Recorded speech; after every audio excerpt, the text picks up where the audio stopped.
António Carolinho, faz favor. Liga o micro. Ok, aí está. Posso, não fui nomeado, mas posso, já que ocupei um bocadinho do tempo de antena, dizer que aquilo que nós encontramos foi uma progressão da parte de Nicodemos, alguém que procura de noite, depois lá no capítulo, no meio, tem a ousadia de dizer atenção, que a lei diz, não vamos acusá-lo sem mais nem menos, até porque temos de o ouvir. Ele começa ainda, recebe as críticas do pessoal fanático a dizer que então tu também és dos galileus e sabes que nada vem da Galileia, enfim, aquelas coisas tribais, étnicas, pejorativas com que muitos de nós estamos muito habituados a lidar.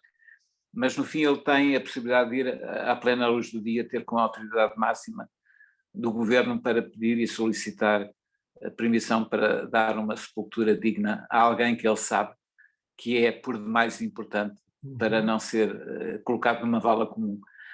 E assim também nós poderemos ter aqui uma prova de que a sua ressurreição, quando acontece, não aconteceu num lugar ignóbil, chamemos-lhe assim, ou digamos, não conhecido, mas de um sepulcro referenciado e algo que podiam conhecer, por isso é algo de importante. Agora, nós achamos também que isto de julgar as pessoas e deixarmos que ele é crente ou não é crente, Deus é que julga e Deus é que tem os seus nomes. Quem sabe quantos que nós consideramos crentes envergonhados não estarão nos céus, e outros que nós achamos que não são crentes envergonhados, que têm muita lábia, mas que têm vidas que Deus sabe, e estarão ou não lá com os seus nomes escritos no livro. Deus sabe. De qualquer modo, devemos viver o Evangelho e viver de acordo com aquilo que nós queremos. Não sei se tentei resumir assim muito rapidamente um pouco da conversa que tivemos. Obrigado, irmão António Calim, pelas vossas conclusões. Vamos aqui ao segundo grupo, que era onde eu estava. O irmão Humberto é o porta-voz. Pois nós chegamos à conclusão que Nicodemos possivelmente era crente, não é? Eu acho que ele foi secretamente ter com o Senhor Jesus de noite, porque chegamos à conclusão. É um ato corajoso, procurava Jesus e demonstra a sua coragem, não é? Houve um irmão que disse que é o primeiro a palpar o terreno, não é? Possivelmente, também muitas das vezes nas nossas assembleias alguém vai a palpar o terreno, ver como é que não é, o comportamento nos cultos e saber mais acerca de Jesus. Outra das vertentes, além de ser corajoso, da curiosidade. Possivelmente ele esteve também, não só nestas ocasiões com Jesus, embora a palavra de Deus só nos relata esta, mas possivelmente pode ter estado em muitas outras ocasiões a assistir até a sermões que o Senhor Jesus fazia. No capítulo 7, 50 a 52, ele coloca-se ao lado de Jesus, portanto, ele intervém, e isto também está a dar testemunho, ao fim e ao cabo, acerca de Jesus. Houve um irmão que diz que os judeus, para crerem em Jesus, era como crer em Messias, e quando Nicodemos foi ter com Jesus, foi totalmente diferente, porque Jesus disse aquele versículo muito célebre, não é? João 3,16, porque Deus amou o mundo, e o mundo não é só os judeus, é de facto todas as nações. Outro irmão disse que não basta só acreditar, é necessário nascer de novo, não é? Muita gente diz que acredita em Jesus, mas não é salvo. É necessário nascer de novo. O nascimento, de facto, é muito importante. Porque as pessoas são transformadas totalmente, não é? E também falamos que ele depois, ao identificar-se com Jesus, foi quando ele vai também requerer o corpo do Senhor Jesus, juntamente com Nicodemos. Tudo leva a crer que ele possivelmente é crente, mas como o irmão ainda há pouco disse, um dia vamos saber isso no céu, não é? Sabemos muito, muito bem se de facto isso é verdade ou não é, mas um dia vamos saber isso. Mas eu acredito pela narrativa de João que ele estava ao lado de Jesus, portanto, esperemos. É tudo. Obrigado, Humberto. Vamos passar para o terceiro grupo. O que é que o terceiro grupo tem a compartilhar connosco? Bem, sendo terceiro, já basicamente pouca coisa nova há para acrescentar. Basicamente, nós abordamos um bocadinho do que os outros grupos falaram, portanto, sendo perguntas muito semelhantes, nós focamos-nos realmente nas evidências. Claro que, conforme realmente o nosso irmão António Calinho indicou, nós não conseguimos ter aqui basicamente uma certeza temos a partir do capítulo 3 nós vemos que Jesus identifica que realmente ele naquela altura não queria. Portanto, nós relativamente ao não querer, nós verificamos logo no capítulo 3 que ele foi de noite, foi às escondidas e que Jesus mesmo afirma que era necessário ele nascer de novo e que realmente, conforme vimos no versículo 10, não aceitais o meu testemunho. Ou seja, basicamente há aqui uma evidência clara que nesta altura Nicodemos não crê. Depois, quando passamos um pouco para o capítulo 7, já vemos aqui um meio termo, onde já existe uma atitude pública, onde ele realmente afirma e tenta aqui não de uma forma clara, mas pelo menos trazer aqui alguma justiça ao caso, porque havia aqui um chamado complô relativamente que se estava a ser montado e Nicodemos vem, de certa maneira, puxar um bocadinho para a defesa de Jesus.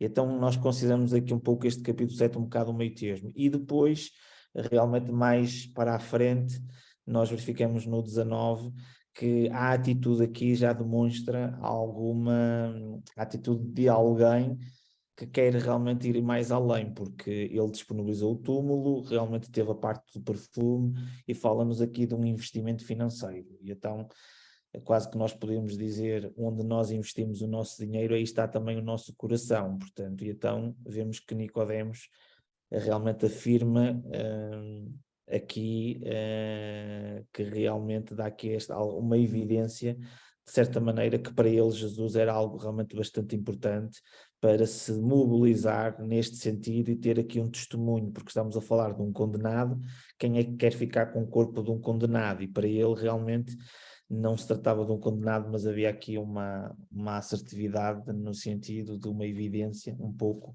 que para ele Jesus era realmente algo com significado.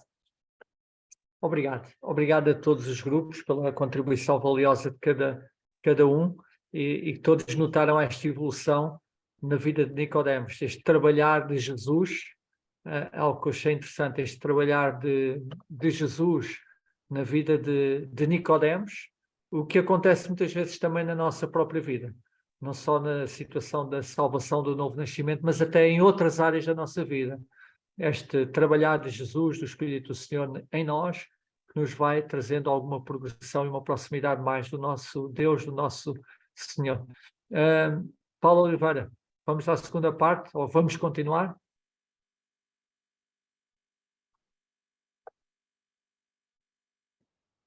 Desligar o micro, Paulo. Estás com o micro desligado.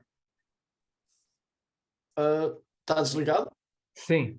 Olha, Aqui não está. agora estamos a ouvir bem. Agora estamos a ouvir bem. Ok. Eu não Ok? fiz isto, não sei o que aconteceu. Deixa-me só dar aqui a oportunidade ao Sim. nosso irmão, que ele está aqui no chat, o nosso irmão Alberto Chambin. Chavin, sim. Sim. Que estava a perguntar se pode intervir. Pode, irmão. De uma forma Sim. rápida, mas pode. Sim, de forma rápida. Eu fiz parte do último grupo, acho que é o grupo número 3.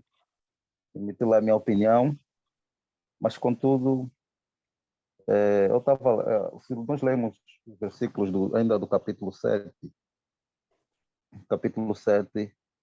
vou ler, acho que é o versículo 45. Vou saltar só aqui alguns versículos. E diz assim: E os servidores foram ter com os principais dos sacerdotes e fariseus, e eles lhes perguntaram: por que o não trouxestes? Responderam os servidores: Nunca homem algum falou assim como este homem. Responderam-lhes, pois, os fariseus: Também vós fostes enganados? 48. Creu nele, porventura, algum dos principais ou dos fariseus? Versículo 49. Mas esta multidão, que não sabe a lei, é maldita. Nicodemos, que era um deles, o que de noite fora ter com Jesus, disse, ou seja, Nicodemos fazia parte desse grupo ou dessa... ele, conforme diz, Jesus ele era um dos mestres, né? Fazia parte desse grupo. Aquele que ensinava, aquele que tem um domínio, talvez, sobre a lei de Moisés. Sim, eu penso que aqui, estava a refletir isso agora, Nicodemos estava com uma dificuldade, talvez, de testemunhar em público, dado ao contexto, né, que se encontrava naquela altura. Mas se nós recuarmos aí um pouquinho, ainda sobre naquela altura, muitos temos, por exemplo, a história de Simeão e da profetisa Ana, que quando Jesus Cristo nasceu, dizem que eles anunciaram, a profetisa Ana também anunciou, as outras pessoas que seria o rei por aí fora. E, com estes versículos que eu acabei de ler, eu penso que Nicodemos creu, mas Nicodemos estava com dificuldade de manifestar-se perante o público, de dar a entender que, de facto, ele já havia crido, e ele nem sequer manifestou-se depois daquela pergunta se mais alguém creu, se mais algum dos fariseus creu. A pergunta foi feita essa no versículo 8. Se mais algum dos principais dos fariseus havia crido, penso que Nicodemos estava com essa dificuldade de aceitar ou de demonstrar ao público que ele já havia crido em Cristo Jesus, talvez pela função que ele desempenhava. E eu penso, não sei se aí... E aí surge uma outra questão. Será que Nicodemos estava com vergonha ou estava com medo de represálias na altura, né? De que ele poderia passar em testemunhar aquilo publicamente? Então, mas contudo, a conclusão que eu chego, e que eu cheguei diante do grupo, é que de facto Nicodemos havia crido em função do último versículo, ou seja, do versículo 39 do capítulo 19.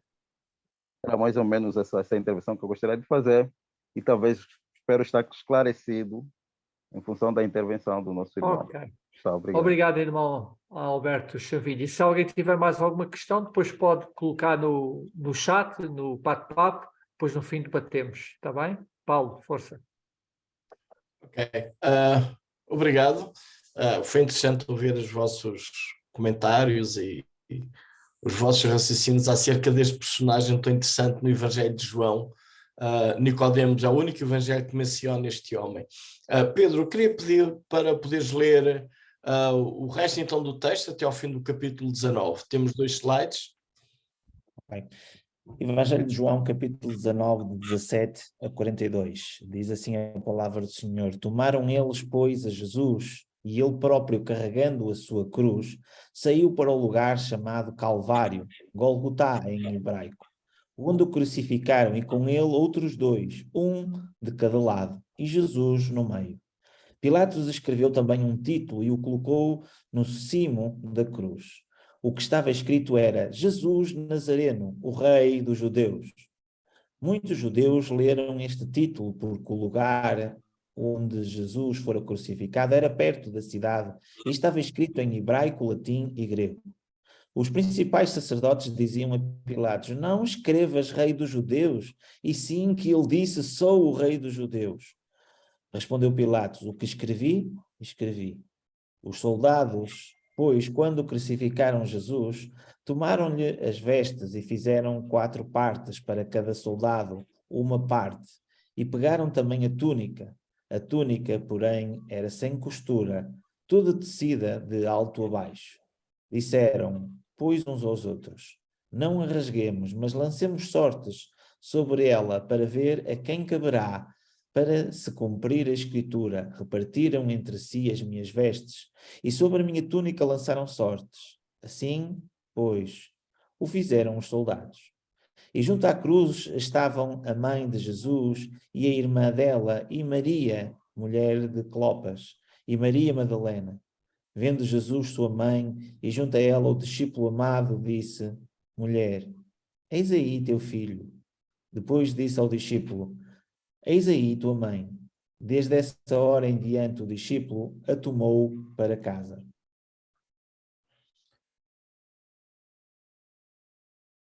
Depois, vendo Jesus que tudo já estava consumado para se cumprir a escritura, disse: Tenho sede. Estava ali um vaso cheio de vinagre. Embebederam de vinagre uma esponja e, fixando-a num caniço de hisopo, lhe chegaram à boca. Quando Jesus tomou o vinagre, disse: Está consumado. E, inclinando a cabeça, rendeu o espírito. Então, os judeus, para que no sábado não ficassem os corpos na cruz, visto como era a preparação, pois era o grande dia daquele sábado, rogaram a Pilatos que lhes cravassem as pernas e lhe fossem tirados. Os soldados foram e quebraram as pernas ao primeiro e ao outro, que com ele tinha sido crucificado. Chegando, pois, a Jesus, como vissem que já estava morto, não lhe quebraram as pernas, mas um dos soldados lhe abriu o lado com uma lança, e logo saiu sangue e água. Aquele que isto viu testificou, sendo verdadeiro o seu testemunho, e ele sabe que diz a verdade, para que também creiais. E isto aconteceu para se cumprir a Escritura: nenhum dos seus ossos será quebrado. E outra vez diz a Escritura: e eles verão aquele a quem trepassaram. Depois disso, José de Arimateia, que era os discípulos de Jesus, ainda que ocultadamente pelo receio que tinha dos judeus, rogou a Pilatos que lhe permitissem tirar o corpo de Jesus. Pilatos lhe permitiu. Então foi José de Arimateia e retirou o corpo de Jesus. E também Nicodemos, aquele que anteriormente viera ter com Jesus à noite, foi levado cerca de 100 libras de um composto de mirra e aloés. Tomaram, pois, o corpo de Jesus e o envolveram em lençóis com os aromas, como é uso entre os judeus na preparação para o sepulcro. No lugar onde Jesus fora crucificado havia um jardim, e nesse um sepulcro novo, no qual ninguém tinha sido ainda posto. Ali, pois, por causa da preparação dos judeus e por estar perto o túmulo, depositaram o corpo de Jesus. Obrigado, Pedro. Uma leitura extensa, mas eu creio que é necessária. E este é um momento extremamente importante nos Evangelhos e no Evangelho de João, o momento da cruz. E então, apenas algumas considerações. Esta questão, de facto, já tinha sido mencionado por Jesus em João 3,15.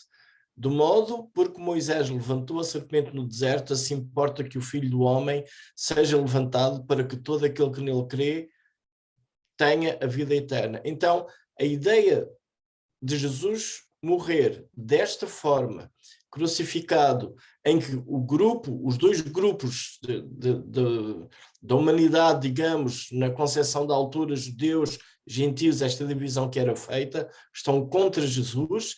De facto, da mesma maneira que Moisés levantou aquela serpente no deserto, agora Jesus seria levantado e tem a mesma equivalência. Lá havia vida olhando para a serpente, agora há vida olhando para Jesus, não um olhar fixo e contemplar o corpo lá na cruz, ou como hoje alguns grupos colocam o crucifixo e olhando firmemente, esperando vir dali alguma virtude, de um crucifixo de metal, de madeira, qualquer outra coisa, mas a questão de crer, para que todo aquele que nele crer, então tenha a vida eterna. E esta já vimos que é uma ênfase, é uma tónica ao longo de todo o Evangelho de João. E já tínhamos visto também o 12:32 com esta afirmação de Jesus: quando eu for levantado da terra, atrairei todos a mim mesmo. Esta importância da cruz, notem que há uma série de vezes que João aqui menciona para se cumprir o que tinha acontecido já, o que tinha sido mencionado, no Antigo Testamento. E temos aqui o versículo 24, uma narrativa. Repartiram entre si as minhas vestes e sobre a minha túnica lançaram sortes. Porquê? Isto já tinha sido como que pré-anunciado em forma de poema no Salmo 22. Repartem entre si as minhas vestes e sobre a minha túnica deitam sortes. Então, o que está a acontecer na cruz não são momentos do acaso. Em termos humanos, sim, que nenhum dos soldados estaria a pensar: vamos fazer isto para cumprir o texto lá do Antigo Testamento dos judeus. Estes soldados seriam os romanos. E eles não estariam a pensar isso, nem teriam conhecimento, nem nada disso. Mas ao seguirem a sua rotina, o seu comportamento normal, este de cima, esta autoridade de cima, este Deus soberano estava a cuidar de tudo, e estes eventos casuais, digamos assim, estavam simultaneamente a cumprir aquilo que já tinha sido anunciado antes. De facto, de novo, aliás, no versículo 28 e 29, esta expressão, tenho sede, natural e talvez com confirmação de profissionais de saúde que temos aqui, desidratação estaria a acontecer no corpo de Jesus, com Jesus, não é? Devido ao gelo que ele tinha na crucificação, desidratação, tem sede, então embeberam de vinagre uma esponja e lhe chegaram à boca. Estou a omitir aqui alguma parte do texto por uma questão de tempo, mas isto também estava mencionado num outro poema no livro dos Salmos: por alimento me deram fel, e na minha sede me deram a beber vinagre. Ora, isto é muito interessante e é importante notarmos, porque significa que aquilo que está a acontecer na cruz é algo que já estava previsto 1000 anos antes de todo este evento acontecer.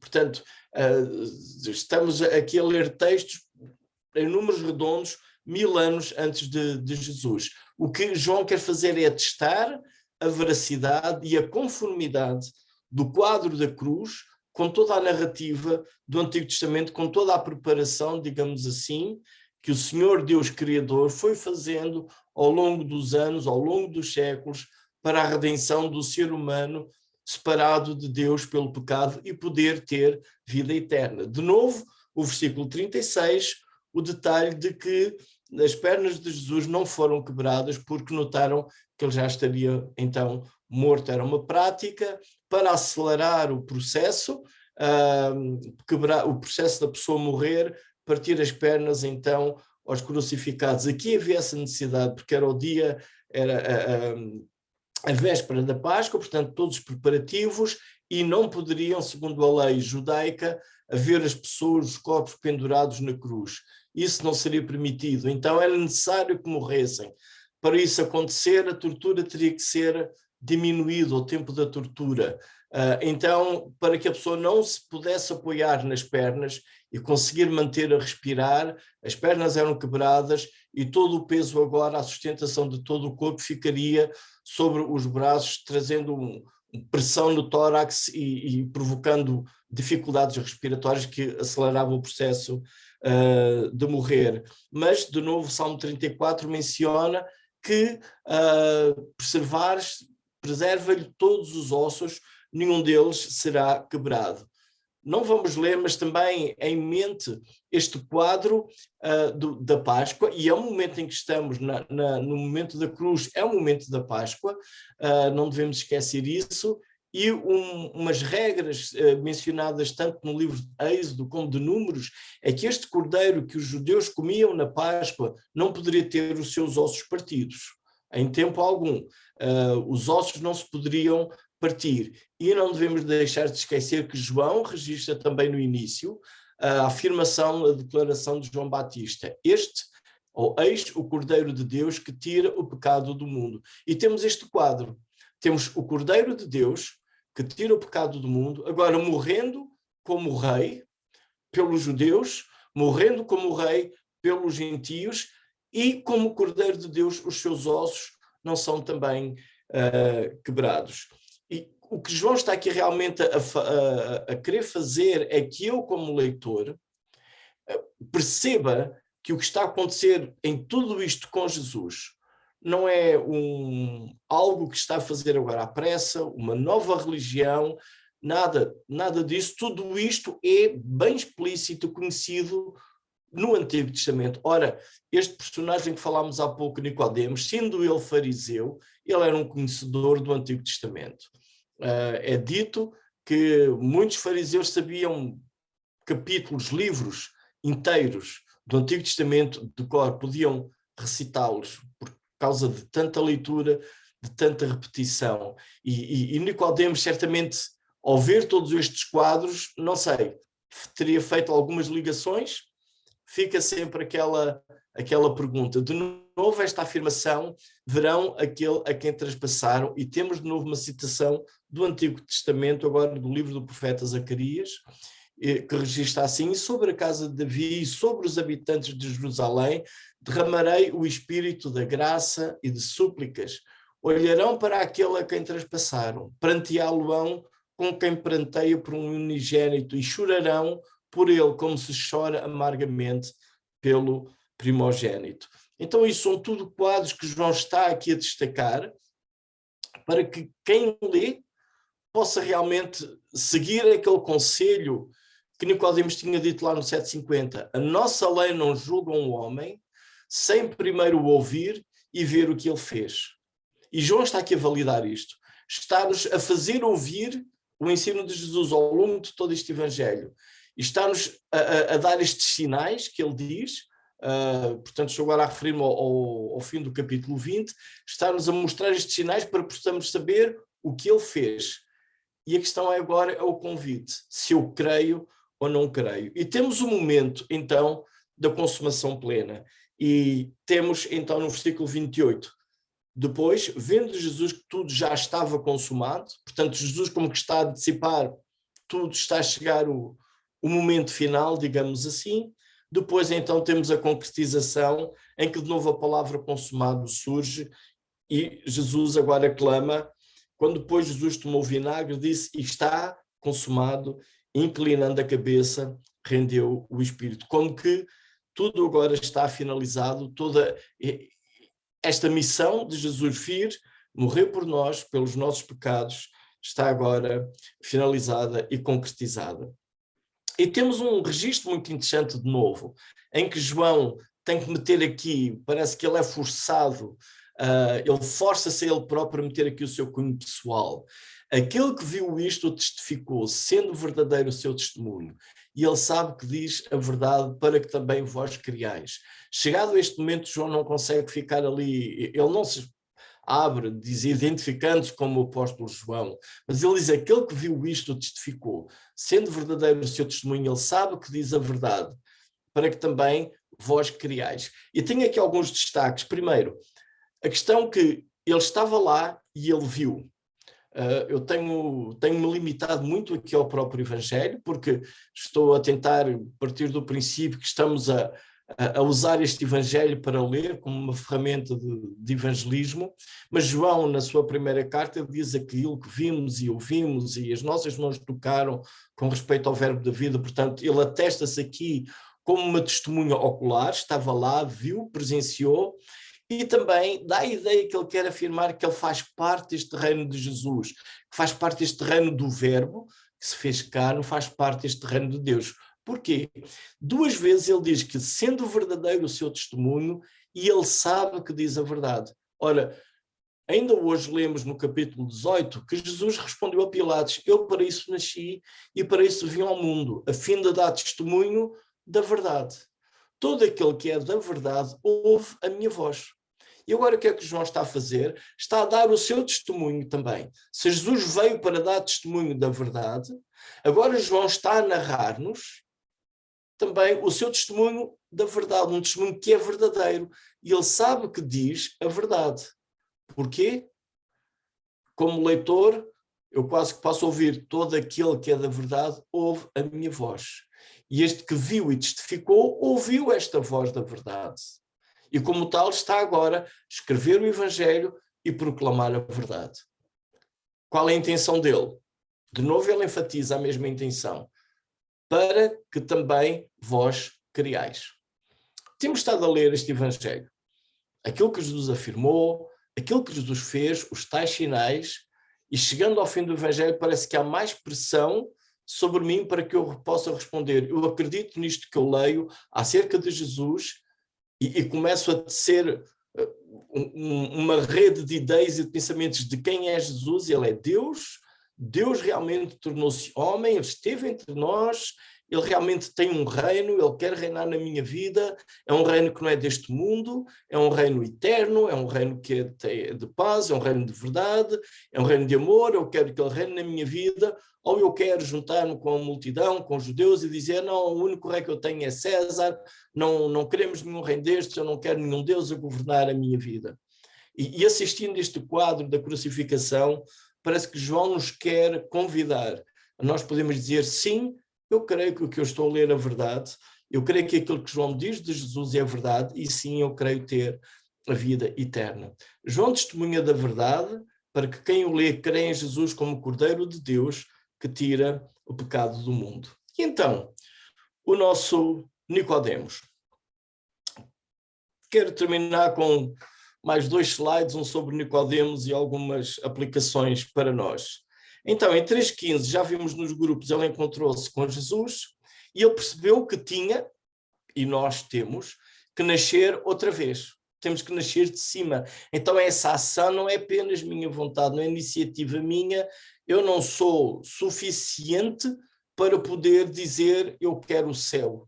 Eu preciso de Deus para eu dizer isso.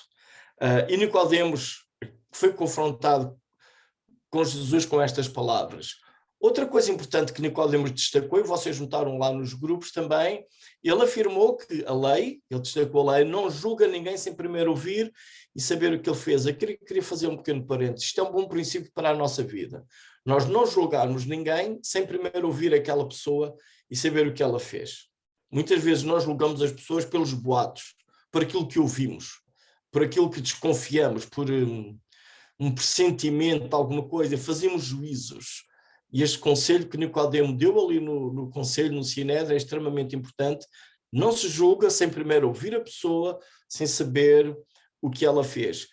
E quase que dá aqui, se ele dá este conselho, quase que podemos ouvir Nicodemos aplicar este conselho em prática, aplicar o conselho à sua vida. Ele foi ter com Jesus, ele foi ouvir Jesus, não sabemos se mais vezes, João não registra, e ele certamente também, para ser consistente com esta afirmação que ele fez, ele deve ter investigado aquilo que Jesus de facto andou a fazer. Então ele ouviu Jesus e de facto fica claro também neste evangelho que ele soube o que Jesus fez.